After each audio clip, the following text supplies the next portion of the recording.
शुरू कर दिए हैं। बुर्ज खलीफा अब निशाने पर आया है क्योंकि बुर्ज खलीफा के आसपास के इलाकों को अब ईरान के मिसाइल ने टारगेट किया है।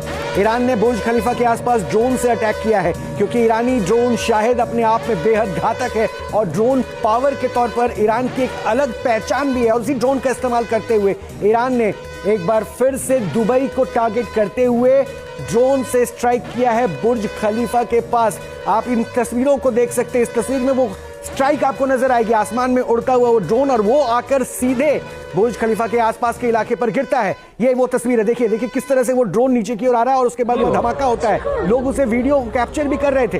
बुर्ज खलीफा का वो इलाका, धुएं का गुबार उठता हुआ आपको नजर आ रहा होगा। ये वो देखिए, ये हमने ट्वीट करके इस वीडियो को आपके सामने रखा है जिसमें बुर्ज खलीफा के पास वो ड्रोन, ये सुसाइडल ड्रोन ईरान का हो सकता है और हो सकता है इसी Retira. ¿A quién le pegó? Bueno, muchachos, ¿a quién le pegó? A Bulgaria. Me estás jodiendo, boludo. Mirá la grúa, boludo. ¿Se mueve la grúa? No. ¿La grúa está en el edificio? No veo nada yo. ¿A dónde está el avioncito, boludo? Ya se fue. Ahí está, ahí se vio. Ahí se vio. Mirá el humo. ¿A dónde, boludo? Mirá, dale, No, boludo. dale. ¡Qué locura! तो बड़ी जानकारी और भी आपको बता दें कि Iran ने बहरीन में भी तेज कर दिए हमले। मनामा के ऊपर से गुजर रही है ईरानी मिसाइल्स। बहरीन के एयर डिफेंस सिस्टम ने उसे इंटरसेप्ट किया है। ईरान ने दरअसल जितने भी अमेरिकन एयर बेसिस के कंट्रीज हैं उन सब के ऊपर स्ट्राइक बहुत तेज कर दिया। मधुरेंद्र हमारे से जुड़े हैं। मधुरेंद्र, बार बार, और अब देखिए मुझे लगता है कि इंटेंसिटी ऑफ स्ट्राइक वो बढ़ चुकी है, काफी बढ़ चुकी है और लगातार हम आपको दिखा रहे हैं कि किस तरह से दरअसल ये जो हालात हैं और ज्यादा बदतर होते जा रहे हैं जब से ये अभी इंटेंसिटी बढ़ी है। खासतौर पर आप देखिए तो पहले रिटेलिएट करते हुए जो निशाना बनाया दरअसल ईरान ने, वो दरअसल अमेरिकी तमाम बेसिस को बनाया मिडिल ईस्ट में, लेकिन उसके बाद से लगातार हम देख रहे हैं कि इजराइल के ऊपर हमले मतलब जारी है। लगातार सायरन और स्पीच, चुनौती सबसे बड़ी वही है इजराइल के सामने कि अपने डिफेंस सिस्टम के जरिए किस तरह से इन हमलों से निपटे।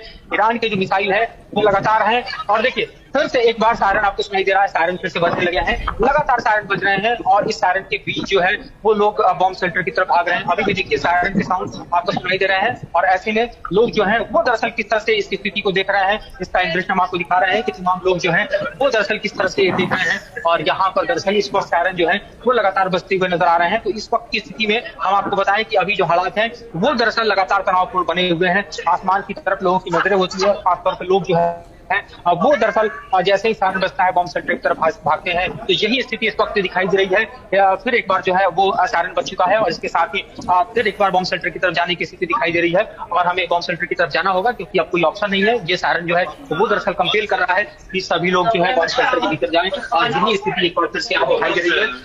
लगातार हो रहे इस हमलों के बीच जो है वो दरअसल जब ये साउंड बंद हो जाता है कहीं जाकर वो यहाँ पर शांति आती है और यहाँ पर हम एक बार जो है बॉम्ब शेल्टर की तरफ जाते हुए दिखाई दे रहे हैं क्योंकि जाहिर तौर पर जो है इस वक्त की स्थिति में खाली बाहर रहना, अपने आप को खतरे को आमंत्रण देना है। तमाम लोग देखिए किस तरह से बॉम्ब शेल्टर के भीतर जा रहे हैं और हम भी इसी बॉम्ब शेल्टर के नीचे दाखिल हो रहे हैं। तो ये इस वक्त की स्थिति लगातार चुनौतीपूर्ण बनी हुई है जिसमें बॉम्ब शेल्टर का शरण लेना जो है वही वाजिब है और इसी के मद्देनजर हम देख रहे हैं कि तमाम लोग आज पूरा शहर कह सकते हैं इजराइल का बॉम्ब शेल्टर के भीतर रहा है। 5 से 10 मिनट के बीच का रिलैक्स मिलता है और घंटों जो है बॉम्ब शेल्टर में बिताने को मजबूर लोग यहाँ पर दिखाई दे रहे हैं। तो ये स्थिति लगातार बनी हुई है और हम आपको दिखा रहे हैं स्थिति के बीच जो है और हम एक बार फिर से यहाँ पर बॉम्ब शेल्टर में पहुंचे। तमाम लोग देखिए यहाँ पर बैठे हुए हैं और बॉम्ब शेल्टर के भीतर हैं और इस वक्त की स्थिति में जो है बॉम्ब शेल्टर भी एक तरह से कह सकते हैं जो कि सबका सरंगा बना हुआ है। बिल्कुल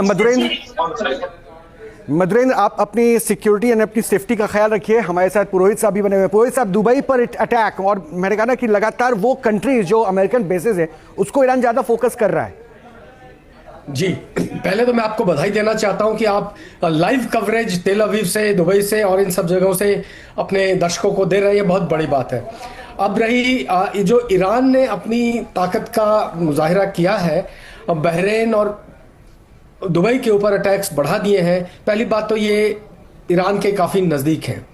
दूसरा, टारगेटिंग यहाँ पर ईजियर है। हालांकि यूएस के बेसिस हैं, उनकी अपना एयर डिफेंस है उस पूरे इलाके के अंदर, लेकिन यहाँ पर वो असर ज़्यादा डाल सकते हैं। इसके ऊपर जो नुकसान होगा, चाहे बुर्ज अल खलीफा है या उनका इंटरनेशनल एयरपोर्ट है, यहाँ पे नुकसान होते ही लोगों पे असर पड़ेगा, गवर्नमेंट पे असर पड़ेगा और ईरान चाहेगा कि ये लोग, ये कंट्रीज प्रेसिडेंट ट्रंप पे दबाव डालें कि जी ये युद्ध बंद करें।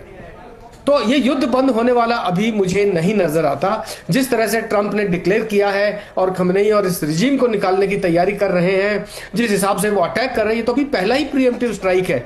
अभी इसके बाद दूसरा तीसरा होने पर और ज्यादा होने लगेगा। जिन 10 शहरों पर अभी अटैक किया है और उसका रिटेलिएशन जो ईरान ने किया है, ये तो पहला झटका है। ईरान का झटका कल सुबह तक मुझे लगता है बहुत कमजोर हो जाएगा। ध्यान रहे कि जब रीलोकेटिंग आर्टिलरी या जहां से ईरान की मिसाइल्स फायर कर रही हैं, उनको ट्रैक किया जा रहा है। इनके सैटेलाइट्स, इनके रडार्स उसको ट्रैक कर रहे हैं। और कल सुबह तक, अभी तो रात हो गई है, हालांकि रात को भी स्ट्राइक किया जा सकता है, लेकिन कल सुबह मेरे ख्याल से इन सब जगहों पर जहां जहां इनकी मिसाइल फायर कर रही हैं, उन सब जगहों पर भी स्ट्राइक होगी और इन मिसाइल की फायर करने वाली गन्स को बर्बाद किया जाएगा। और ये इन्फ्लुएंस करना चाहते हैं, असर मिडिल ईस्ट में बढ़ाना चाहते हैं, ताकि मिडिल ईस्ट पूरा इसमें झुक जाए और जो रीजनल वॉर चल रहा है इसका शायद ट्रंप पर दबाव पड़े। एक और जो पॉइंट इकोनॉमिक और ट्रेड पर जो पड़ेगा वो ये कि जो डॉलर 70 से कम था, अभी 72-80 की तरफ बढ़ रहा है।